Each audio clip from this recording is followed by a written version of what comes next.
भारत इस देश के शिया मुसलमान हर चौराहे चौराहे पर ईरान ईरान खामनेई बोल रहे हैं, आप उनका अपमान कर रहे हैं भाई।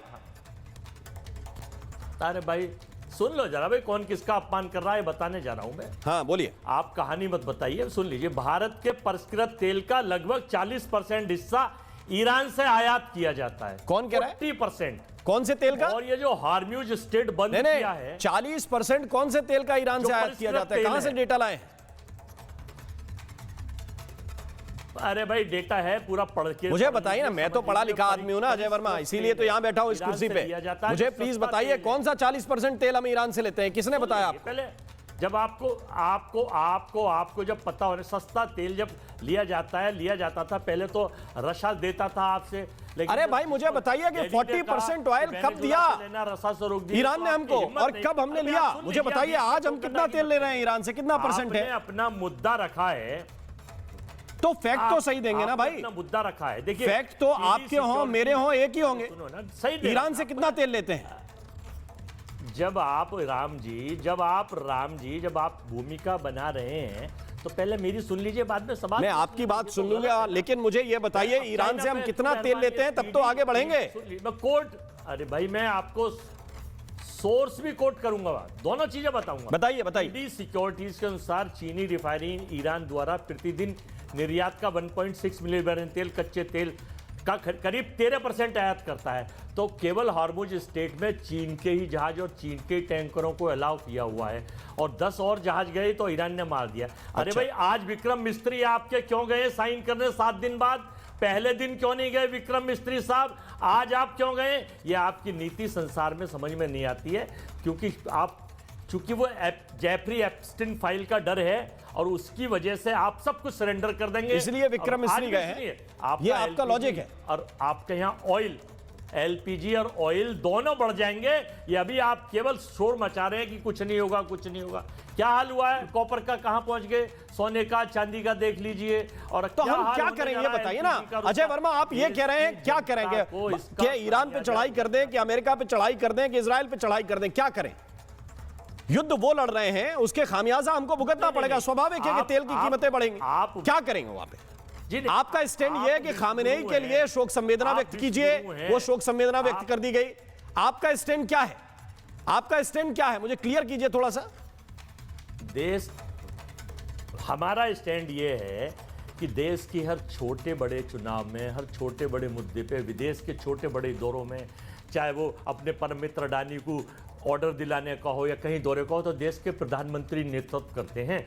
इतने बड़े मुद्दे पर एक राष्ट्र का राष्ट्रीय अध्यक्ष बनाए, मानवता के नाते, आपको मानवता के नाते राहुल गांधी हमारे नेता ने कहा है कि ये गलत करा है हुआ है, लेकिन साथ ही साथ ये भी गलत है कि कतर पे, ओमान पर और सऊदीया पे, यूए पे हमले किए। आप इसी तरह का स्टेटमेंट देते थे। आप तो बिल्कुल सरेंडर करे बैठे हैं, कहीं ऐसा ना हो ट्रंप हमारी तरफ कोई अपनी मिसाइल ना दाग दे। इतना मत डरिए, ये पोजीशन भारत का सारा रिस्पॉन्ड करेंगे आपकी बात को। पॉइंट आपके बिल्कुल क्लियर आ गए हैं और रहेगा। अब शाजिया इल्मी रिस्पॉन्ड करेंगे, आप सरेंडर करेंगे। अरे भाई अभी समझ में आएगा आपको। ओके शाजिया इल्मी, पहले मैं फाइनल कर दूं 10 फाइनल में आ रहा हूं आपके पास। अभी डिबेट फाइनल नहीं हुई ना, आपके फाइनल पॉइंट्स आ जाएंगे, लेकिन इस पे तो जवाब ले लूं मैं।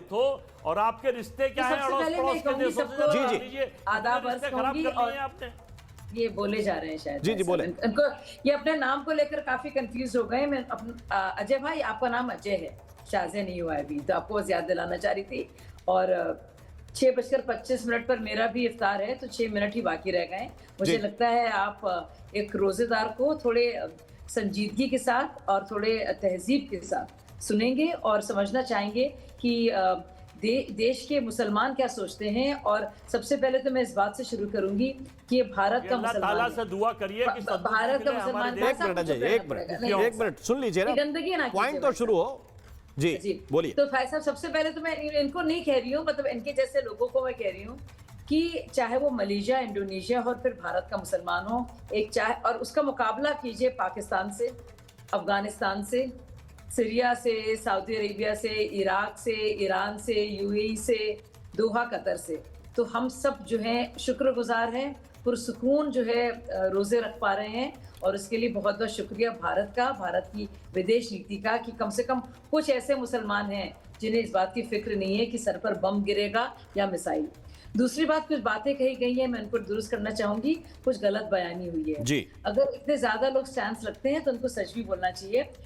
24 से 25 के मैं आपको आंकड़े दूंगी और मैं जरूरी आप मेरी बात को सुने। इंडिया ने इंपोर्ट किया था 0.04 of its crude oil from Iran. जाहिर सी बात है, क्योंकि ईरान क्रूड को लेकर दिक्कतें थी इंटरनेशनल सैंक्शन से, इसीलिए हम रशिया की तरफ गए थे और हम तो अपना हित की तरह काम करते हैं। तो ये जो बात कही गई थी शायद भाई साहब समझे नहीं होंगे और इसलिए अब समझ रहे हैं। एक और जरूरी बात को आपसे मैं कहना चाहती हूँ कि इस वक्त हमारी सोच क्या होनी चाहिए, चाहे कोई भी हो। भाजपा तो जाहिर है एक पार्टी है, सरकार में है, चाहे वो कांग्रेस हो या आरजेडी हो या सपा हो या कोई भी हो, चाहे आम आदमी पार्टी हो। पश्चिम एशिया में इस वक्त 90 लाख भारतीय हैं, 10,000 से ज्यादा ईरान में हैं, 40,000 से ज्यादा भारतीय हमारे भाई बहन इजराइल में हैं, एयर स्पेस बंद है। तो क्या हमारी प्राथमिकता है भाई साहब, सोचिए। हमारे भाई बहन इन जगह पे फंसे हुए हैं, सुरक्षा का इश्यू क्या उनकी और निकासी का। तो इसमें आप दुनिया भर की बातें एक तरफ और सबसे बड़ी प्रायोरिटी एक दूसरी तरफ। अब बात करते हैं all India Muslim personal law board की। बेचारे के फरिश्तों को खबर नहीं है कि वो क्या बोल रहे हैं। जरा सा ज्योग्राफी जानते, जियो पॉलिटिक्स जानते, शिया सुन्नी पॉलिटिक्स जानते, देखते खाड़ी में क्या माहौल है, देखिए कि कौन सा युद्ध सुन्नी है और शिया है। काश अगर ईरान के लिए फिक्र थी, थोड़ी सी दिखा देते अपने भाई बहनों के लिए जो भी शारजा में है, दुबई में है, बहरीन में है, दोहा में है। जरा देखते, जरा फिक्र करते भाई, जहाँ पे हो रहा है अफगानिस्तान और पाकिस्तान के बीच में कौन किसके साथ खड़ा होगा। यमन में भी मुसलमान हैं, सऊदी अरेबिया में भी मुसलमान हैं, किसका साथ दोगे भाई। फिलिस्तीनियों को फिक्र है, होनी चाहिए। कौन है वो? सुन्नी है। कौन सपोर्ट कर रहा है? शिया मुल्क खमीनी का, जिसके लिए मातम भी हो रहा है और हमारी तरफ से भी बाकायदा शोक भी प्रकट किया गया है। तो इतना कंफ्यूजन में चल रहे हो भाई कि आपको पता ही नहीं आप किसके लिए बोल रहे हो। आपको पता है खाड़ी युद्ध पर भी जो सुन्नी ममालिक हैं उन पर भी बहुत ही बड़ी एक कहर है समझिए, और वो परेशान है, खलबली है वहां पे। तो अगर आपको फिक्र होती है all India Muslim personal law board को या कांग्रेस पार्टी को, अब्बास हैदर समाजवादी पार्टी के। नहीं, आखिरी बात देखिए, ज्यादा नहीं बोलूंगी, आप किसी और को मौका दीजिएगा, मैं ही अपनी पार्टी की तरफ से बोल रही हूँ। तो देखिए, अगर सीरिया में लाखों लोग मरे, बशर अल असद के सपोर्टर्स, उनके खिलाफ क्या बोला सोनिया गांधी? चुप। यमन के युद्ध में क्या बोला? हुटी स्टेप अटैक कर रहे थे और सऊदी बाका से जमकर गोले बरसा रहा था, क्या बोले? इराक ईरान वॉर में क्या स्टैंड था? गद्दाफी जी मरे, क्या बोली सोनिया गांधी? चुप। क्या हुआ सद्दाम हुसैन के मरने के वक्त? क्या हुआ बताइए? चुप। अभी अफगानिस्तान और पाकिस्तान में क्या बोलेंगे कि चुप।